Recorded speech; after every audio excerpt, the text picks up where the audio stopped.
Did you ever see Forrest Gump? They sit through 5 buses. Jenny, wouldn't that have been cool?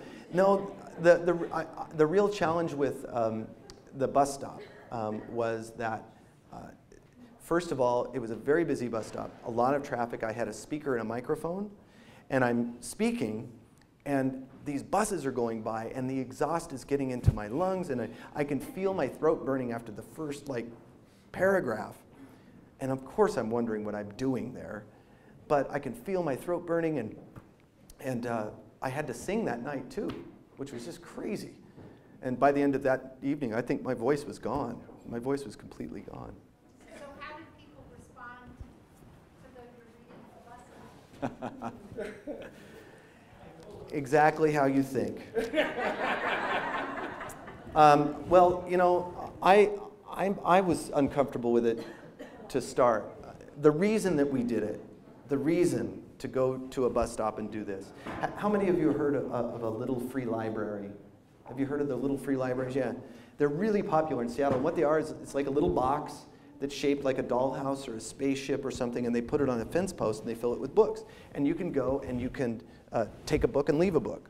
And they become really, really popular. So my publicist over there says, hey, I got this great idea. And it seems like you're the only one that would do it.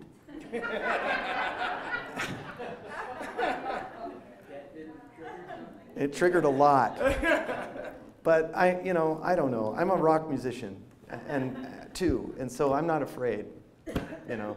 So notwithstanding, I said, what is it? She says, why don't you become the very first author that has ever done a little free public library reading?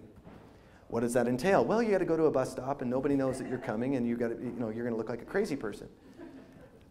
Sign me up. So I'm so genuinely enthusiastic about this work and the book that I honestly don't care. And I felt like, you know, if anything else, if some poor chap is on his way to work and he's got to sit there and think about the office and the cubicle and whatever, maybe I can just read to him while he's headed off. So I show up and I've got this banner back here and I set it up and I've got my microphone and I pull my book out and people are looking at me and they're kind of doing this. And the first thing I said, this is not a religious solicitation. And a couple of them go, oh, okay, what's that? And then I said, and this is not about healthcare. This is not political. This is about, I'm going to read to you guys about a sword fight that takes place in Venice between 2 drunk guys. And they go, oh, okay, you know, so. And it was a challenge to try to get them excited about it, but of course I knew that. Now the reason that we did it was my publicist thought, maybe we can attract the Seattle Times. Maybe we can get someone to, read your book and give you a review from a credible source. And that, in publishing, I don't know if many of you know that, but it's one of the most difficult things that you can do, is put a book out there when there's 10,000, 20,000 titles every year. It's hard to kind of, to get some sunlight from those lofty maples and oak trees, I don't necessarily regard myself as a weed, maybe a magic mushroom on the forest floor. But to get that kind of attention, you got to do something, I think, a little crazy. You also have to have a good book. That was one thing that we tried. And it yielded 2 bloggers, which was cool.